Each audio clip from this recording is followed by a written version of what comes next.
सो hey guys, स्वागत है आपका जीएस वर्ल्ड इंडिया में। आज का टॉपिक है आधुनिक भारत का टॉपिक है हिस्ट्री का। इसमें टॉपिक है ब्रिटिश शासन का भारतीय अर्थव्यवस्था पर क्या प्रभाव पड़ा है। जो ब्रिटिश काल था उसमें देखिए, अंग्रेज़ों के आगमन के समय भारतीय अर्थव्यवस्था कैसी थी। भारतीय अर्थव्यवस्था मूलतः कृषि आधारित अर्थव्यवस्था थी, कृषि प्रधान अर्थव्यवस्था थी, आत्मनिर्भर अर्थव्यवस्था थी। इसके अतिरिक्त उद्योग विकासशील स्थिति में थे और काफ़ी कुछ अच्छी स्थिति में था। उस समय पोस्ट मुगल पीरियड था, तो कुछ अर्थव्यवस्था पर पॉजिटिव इम्पैक्ट तो नहीं था, लेकिन ठीक है, ठीक ठाक थी उस टाइम पर भी। उस टाइम पर वर्ल्ड ट्रेड में इंडिया का 11% पार्टिसिपेट्स था। तो उस समय के बारे में एक ब्रिटिश लेखक हैं जिनका नाम है डेनियल डेफो। उनकी बुक है रॉबिन क्रूसो। ये रॉबिन क्रूसो उनकी बुक है। इकोनॉमिस्ट थे ये डेनियल डेफो, ब्रिटिश इकोनॉमिस्ट थे। इन्होंने लिखा है कि हमारे घरों की अलमारी में और सोने के कमरों में, जहाँ पर मतलब बेडरूम है, बेडरूम की बात कर रहे, इनमें भारतीय कपड़े घुस चुके हैं। मतलब इंडिया का ट्रेड काफ़ी खासा था यूरोप में, खासकर गारमेंट्स का, जो मतलब कॉटन वाला होता है उसका।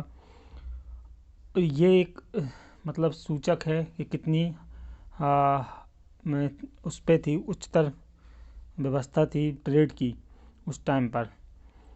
तो इसके भारतीय अर्थव्यवस्था पर कितना बड़ा ब्रिटिश शासन के समय भारतीय अर्थव्यवस्था पर नकारात्मक प्रभाव क्रमशील पड़ते गए। जब ब्रिटिश भारत में आए, फिर उन्होंने कैसे एक्सप्लॉइट किया, इसकी चर्चा आगे करेंगे। तो हुआ क्या कि 1757 का जो प्लासी का युद्ध हुआ, उसके बाद से ही ब्रिटिश शासन ने एक्सप्लॉइट करना शुरू कर दिया भारतीय संसाधनों को। 1947 तक का काल, 1757 से 1947 तक का काल भारतीय अर्थव्यवस्था में अंधकार का काल कहा जाता है। इस पूरे कालखंड के विभिन्न चरणों में उपनिवेशवाद की प्रवृत्ति, उपनिवेशवाद क्या है इसके बारे में मैंने बताया था। जब एक्सप्लॉइट करते हैं संसाधनों को, लेकिन उसके बदले में कुछ मिलता नहीं है, तो ये उपनिवेशवाद है, आर्थिक उपनिवेशवाद इसको कह सकते हैं। इसी के आगे चलते मार्क्स ने इसमें इसी में विश्लेषण किया है। Rajni palm, RP. दत्ता की जो पुस्तक है इंडिया टुडे, सबसे इम्पोर्टेंट ये एक पुस्तक है जो एग्ज़ाम में पूछी जाती है, इंडिया टुडे। और जो ये मार्क्सवादी थे, इनने इसके बारे में काफ़ी एक्सप्लेनेशन दिया है ब्रिटिश की जो इकोनॉमिक पॉलिसी थी उसके बारे में।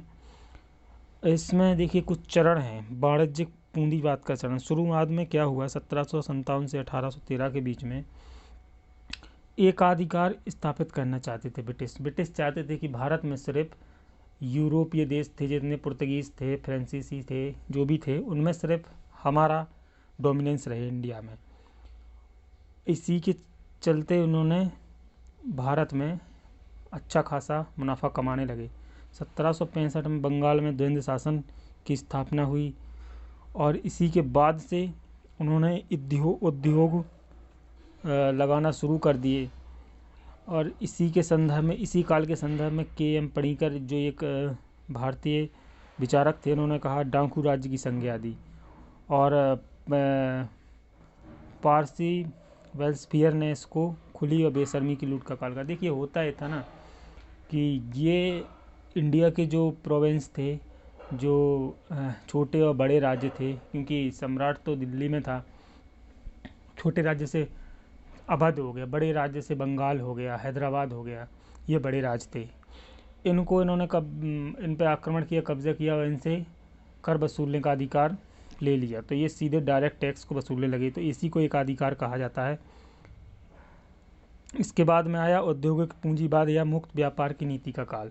इसमें क्या हुआ, 1813 का एक जो भारत शासन अधिनियम पारित हुआ था, इसमें कंपनी का एक अधिकार समाप्त हो गया। अब कंपनी अधिकार नहीं रहा। अब अधिकार किसके हाथ में पहुंच गया, ब्रिटिश शासन के हाथ में पहुंच गया। जो वहाँ का राजा रानी थी या राजा था, जो भी था, सिर्फ चाय और चीन का व्यापार भारत कंपनी प्राइवेट हाथों में था और बाकी सब गवर्नमेंट के हाथ में पहुँच चुका था। चाय का भारत में व्यापार होता था वो, चीन के साथ जितने भी ट्रेड थे ब्रिटिश के वो। फिर आगे चल के 1833 में इन्होंने ये सिस्टम भी, चाहे वो चीन का ये सिस्टम भी समाप्त कर किया। और मुक्त व्यापार के चरण में हुआ ये कि उस टाइम में यूरोप में काफ़ी कुछ चीज़ें बढ़ रही थी। उद्योग, ब्रिटिश में उद्योग बढ़ रहा था, उसकी कच्चे माल की पूर्ति के लिए ये सब किया गया। इस संदर्भ में मार्क्स ने कहा है कि भारत को एक प्रकार से कच्चा माल उत्पादक बना दिया था बस, और इससे ज़्यादा कुछ इसका यूज़ था नहीं।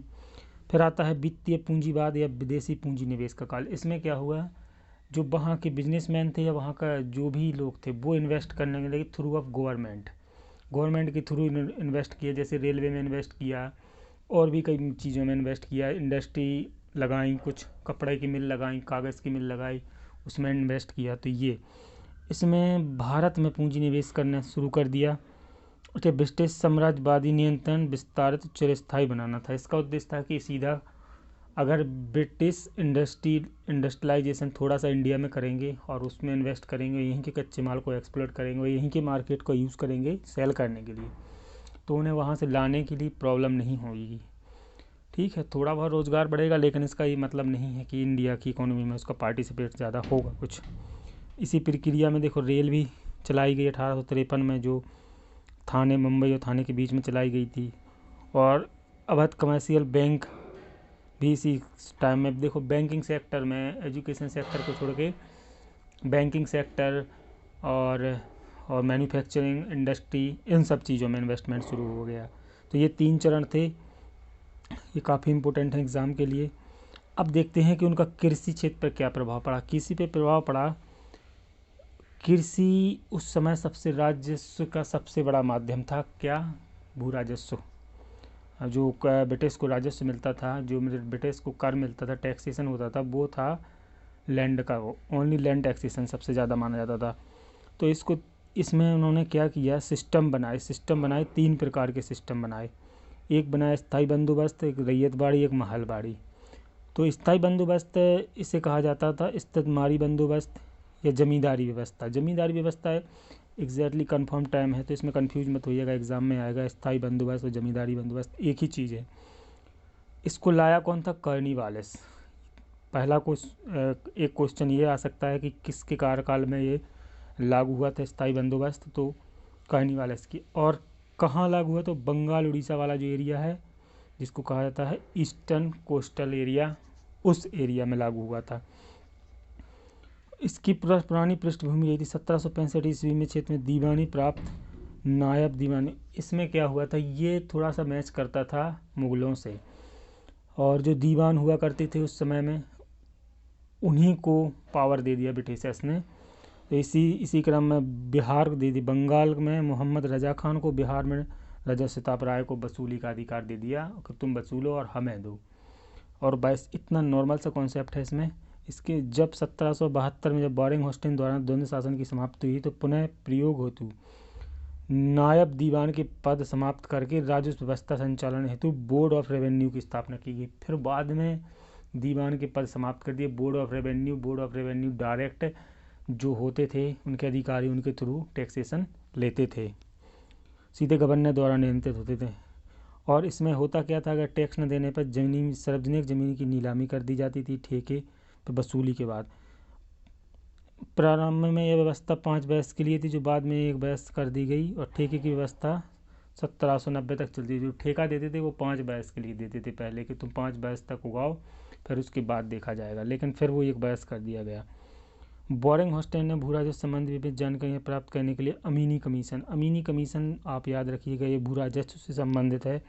ये बहुत इंपॉर्टेंट क्वेश्चन है, पीसीएस हो चाहे कोई भी एग्ज़ाम हो, गवर्नमेंट जॉब, तो उसमें ये क्वेश्चन पूछा जाता है। इसके बाद में कहाँ से आया था ये स्थायी बंदोबस्त? ये सर्वप्रथम फिलिप फ्रांसिस ने दिया था। लेकिन ये चीज़ देखिए, ये कहा जाता है, लेकिन ये थोड़ा सा मुग़लों से इंस्पायर्ड था, पुरानी व्यवस्था से। इसमें कुछ प्रॉब्लम्स भी हुई, ठीक है। इसमें था, देखिए इसमें भारत का कुल 19% क्षेत्र था जो इसके अंतर्गत आता था, 19% क्षेत्र जो इसके अंतर्गत आता था। और 89% सरकार और 11% ज़मींदार टैक्स लेते थे। जैसे ज़मींदारों ने 100 रुपये उगाए तो उसमें से सिर्फ उनको 11 रुपये मिलेंगे और 89 रुपये कौन लेगा? सरकार लेगी। तो ये एक व्यवस्था थी और ये संपूर्ण भारत के सिर्फ 11% क्षेत्र पे लागू था। फिर बाद में शुरू में 19% क्षेत्र पे लागू था, शुरू में बंगाल और उड़ीसा के क्षेत्र में, और फिर बाद में लागू कर दिए थे बनारस और मद्रास के क्षेत्र में। तो ये है। और इसमें सबसे इम्पोर्टेंट सिस्टम था सनसेट वाला, जैसे कि अगर तुमने इतने टाइम में टैक्सेशन जमा नहीं किया तो तुम्हारी ज़मीन को नीलाम कर दिया जाएगा। इसके बाद आती है रैयतवाड़ी व्यवस्था। रैयतवाड़ी व्यवस्था का श्रेय लागू होता है कर्नल रीड एवं मुनरो को दिया जाता है। 1792 में कर्नल रीड ने 12 महल कहाँ है? बंगाल में। रैयतवाड़ी व्यवस्था का शुरुआत यहीं से की और फिर मुनरो ने इसको कहाँ लागू किया? कर्नल रीड ने किया इसको लागू 12 महल है, मुनरो ने किया इसको मद्रास प्रेसिडेंसी में, और बंगाल, असम, कुर्ग के ज़िलों में भी ये लागू किया गया। यह संपूर्ण भारत का 51% क्षेत्रफल इसमें आता था और अदायगी न होने पर उसे बेदखल कर दिया जाता। जो भी अदायगी जिससे भी होती थी उसे बेदखल कर दिया जाता। अब रैयत कौन होते? रैयत इसमें डायरेक्ट कौन था? इसमें डायरेक्ट किसानों से टैक्स लेते थे। कौन? Government officer. ये खासा सिस्टम था, इसका खासियत थी। और इस व्यवस्था में भू राजस्व की दर कितनी थी? 1/2, हाफ। ठीक है। किसानों की दुर्गति हुई स्थायी बंदोबस्त में। जहाँ जमींदार रैयत थे वहीं इस व्यवस्था में कंपनी के रैयत भी बन गए। तो ये है। अब महलबाड़ी में ये होता है भूमि बंदोबस्त का आधार एक महल या गाँव को बनाया जाता है। मतलब गाँव ही पूरा है, गाँव का टैक्सेशन है 100 रुपये इस गाँव का, और दूसरा वाला गांव है बाजू वाला, उसका है 150 रुपये। जनसंख्या है जितनी उसके हिसाब से सब उगा के एक जगह कलेक्ट करेंगे, उसको ऑफिसर ले जाएगा। इसको कहा जाता है महाल। महाल या गांव। महाल बेसिकली, महाल वर्ड कहाँ से आया? महाल आया है ये महाराष्ट्र वाले क्षेत्र से, महलवाड़ी व्यवस्था शब्द का। वैसे अपने यहाँ नॉर्थ इंडिया में इसको गांव, ग्रामीण पंचायत टाइप की होती थी। इसमें लम्बरदार और प्रधान जो होते हैं, लम्बरदार जो कहीं कहा जाता है कहीं प्रधान कहा जाता है, वो टैक्स लेते थे और वो ब्रिटिश सरकार को देते थे। उसके बदले उन्हें वो पद मिला था, उसकी उन्हें तनख्वाह मिलती थी। That's all. इसका समूह, इसको कौन ने लागू किया था? इसको हॉल्ट मैकेंजी ने इसको लागू किया था पश्चिम उत्तर भारत में। पश्चिम उत्तर भारत में लागू किया गया था। इस तरफ किस तरफ? पंजाब, हरियाणा, और इसका क्या नाम है कि जो पंजाब, हरियाणा और सिंध प्रांत में इसको लागू किया गया था। ब्रिटिश भारत का लगभग 30% हिस्सा इसमें शामिल था। मतलब उस टाइम में जो इंडिया था उसका 30% एरिया इसको कवर करती थी। और प्रारंभ में इसकी दर 2/3 मतलब कुछ 66% रखी गई थी। इसके बाद में 60 कर दिया गया, और कहीं कहीं ये दर जो गुजरात वाला एरिया था उस तरफ इधर थोड़ा कम टैक्स लगता था, 50% लगता था।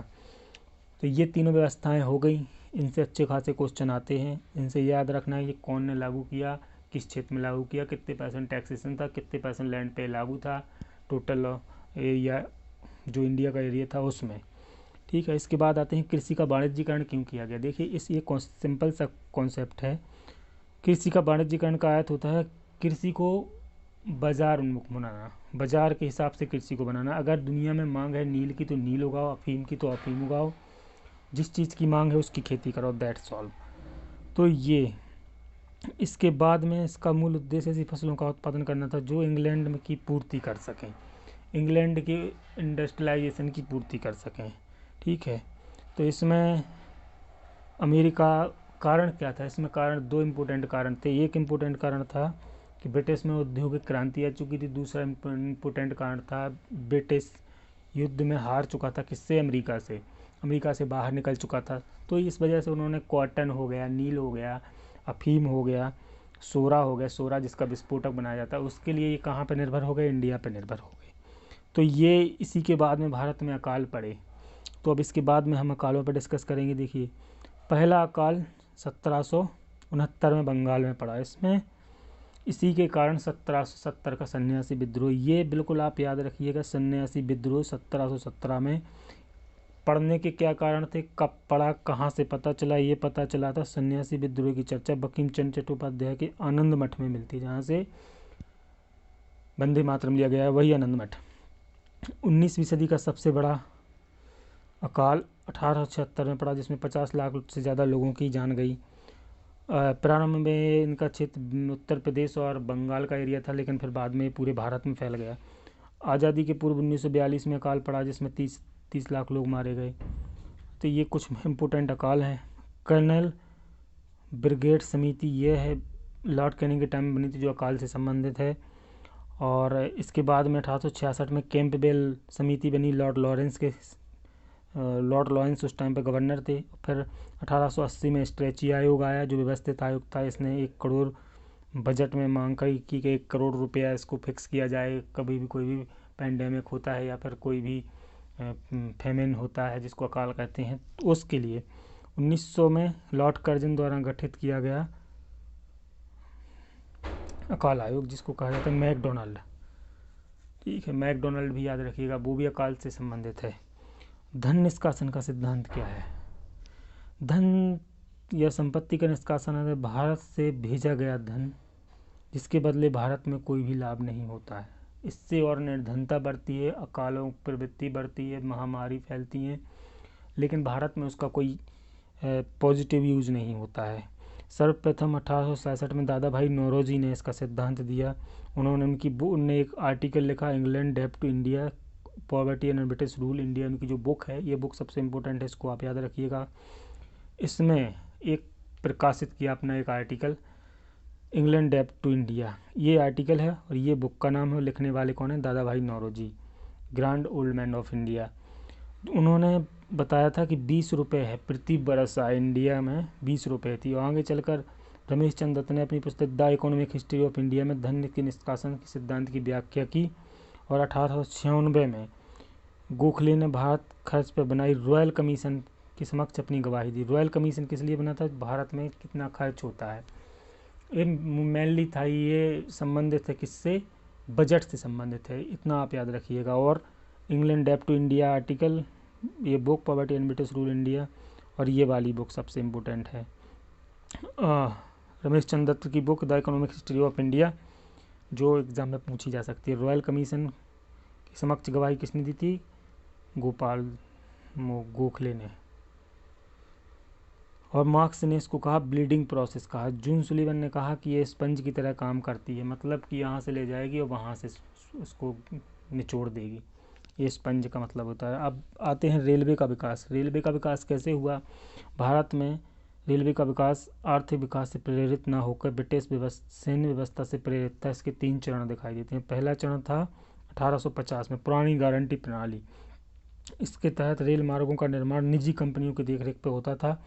इसमें कंपनियों की पूंजी पर कम से कम 5% सरकार टैक्स देती थी कि अगर तुमने 5% टैक्स देंगे, इसी फायदे में सरकार क्षतिपूर्ति भी उठाती थी। दूसरा चरण आया, इसमें प्रत्यक्ष राज्य के नियंत्रण हो गया। 1813 के कानून के बाद में फिर गवर्नमेंट ही संभालने लगी, ब्रिटिश गवर्नमेंट संभालने लगी।